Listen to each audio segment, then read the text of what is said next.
अगं सुनबाई, तांदूळ थोडे कमी घे, कालचा भात उरलाय अजून. सासूबाई म्हणाल्या, ओट्यावर भांडी आहे ते पण लावून ठेव. हो आई, लक्षात ठेवलं ने. सुनबाईने सौम्य हसून उत्तर दिलं. ती अजूनही स्वयंपाकघरात फुरसतीनं स्थिरावत नव्हती. 4 महिन्यांपूर्वी लग्न झालं होतं. नवीन घर, नवीन माणसं आणि त्या सगळ्यांच्या सवयी समजून घेताना ती आपल्याच विचारात हरवून जात होती. सकाळी उठल्यापासून रात्री झोपेपर्यंत ती स्वतःसाठी थांबत नसे. स्वयंपाक, आवराआवरी, सासूचं सासऱ्याचं वेळेवर जेवण, नवऱ्याची तयारी, सगळं सुरळीतपणे व्हावं म्हणून ती धडपडत राहायची. पण ह्या सगळ्यात एक गोष्ट कायम जाणवत राहायची, कोणीच तिचं कौतुक करत नव्हतं. नवीन जबाबदाऱ्या, नवीन घर, सगळं व्यवस्थित सांभाळायचा प्रयत्न करत होती. तिच्यासाठी सगळं नवं. त्या दिवशी सकाळी चहा करताना, गॅसजवळ उभी असताना तिला आईच्या शब्दांची आठवण झाली.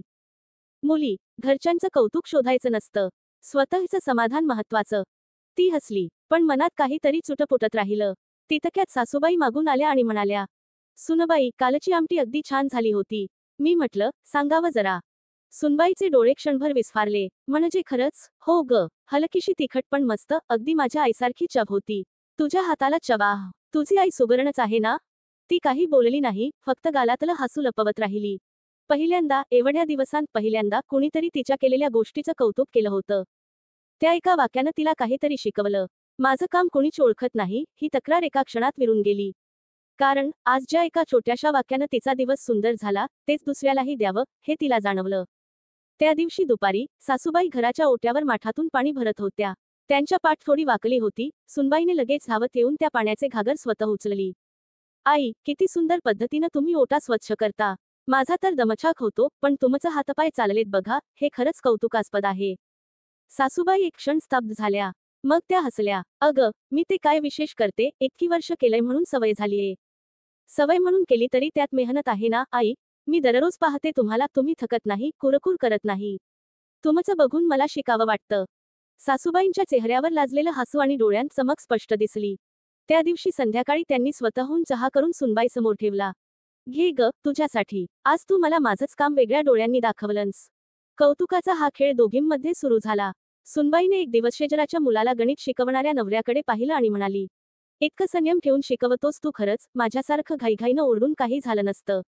मुलाच्या आयुष्यात तू शिक्षकासारखं वागतोस. तो थोडा गोंधळला, पण हसला, आणि पहिल्यांदाच त्याच्या डोळ्यात कौतुकामुळे चमक होती. दुसऱ्याच दिवशी, सासूबाईंनी तिच्या सुनबाईच्या हस्तकलेच्या कुंड्या पाहिल्या. मातीच्या एका भांड्यात तिनं क्ले वर्क केलं होतं.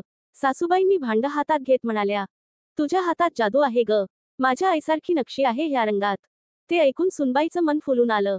ती एक क्षण मागे गेली. लहानपणी रंगकाम केलं की आई गोड बोलायची, तुझं रंगसंगतीचं कौतुक करावं असं आहे. आणि एक संध्याकाळ सासरे जुन्या वहीत एक कविता शोधत होते. अर्धवट लिहिलेलं होतं काहीसं. सुनबाईच्या एका वाक्याने, बाबा, तुमची कविता किती गोड आहे. शेवट पूर्ण केलात तर ती खरंच सुंदर वाटेल. त्यांनी खळखळून हसत पेन उचलला. ती कविता त्यांनी त्या रात्री पूर्ण केली.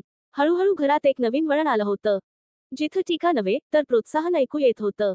जिथं चुकांवर नाही तर प्रयत्नांवर लक्ष दिलं जात होतं.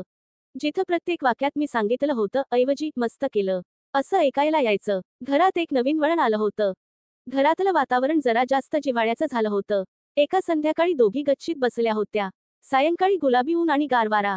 सासूबाई म्हणाल्या, सुनबाई, मी तुला एक गोष्ट सांगते का? सांगा ना आई. मी लग्न होऊन ह्या घरात आले, तेव्हा तुझी आजचे सासू म्हणजे माझ्या सासूबाई फार कठोर होत्या. मी काहीही केलं, ते कधीच योग्य वाटलं नाही त्यांना. मी कितीदा आमटी चांगली केली, घर स्वच्छ ठेवलं, सण सजवले. पण कधीच त्यांनी एक शब्दही कौतुकाचं नाही म्हटलं. मग तुम्ही काही बोललात नाही त्यांना? नाही ग. तेव्हा असं वाटायचं आपलं काम हे आपलं कर्तव्य आहे, त्याचं कौतुक नको. पण आताशा वाटतं, त्या जर एकदाच म्हटलं असतं, छान केलंय ग, तर माझ्या थकव्यात जरा जीव मिळाला असता. सुनबाई शांत झाली. सासूबाई पुढे म्हणाल्या, म्हणून मी ठरवलं, मी माझ्या सुनेचं कौतुक करणार. कारण कौतुक हा शब्द नाही, तो आधार आहे. हक्काचं असावं, पण अचानक मिळालं की जास्त गोड लागतं. त्या रात्री, सुनबाईनं आपल्या डायरीत लिहिलं, कौतुक ही भावना नसून ती संस्कृती आहे. ती पुढच्या पिढीकडे देणं ही माझी जबाबदारी आहे. काही दिवसांनी, शेजारच्या वहिनी त्यांच्या मुलीला घेऊन आल्या.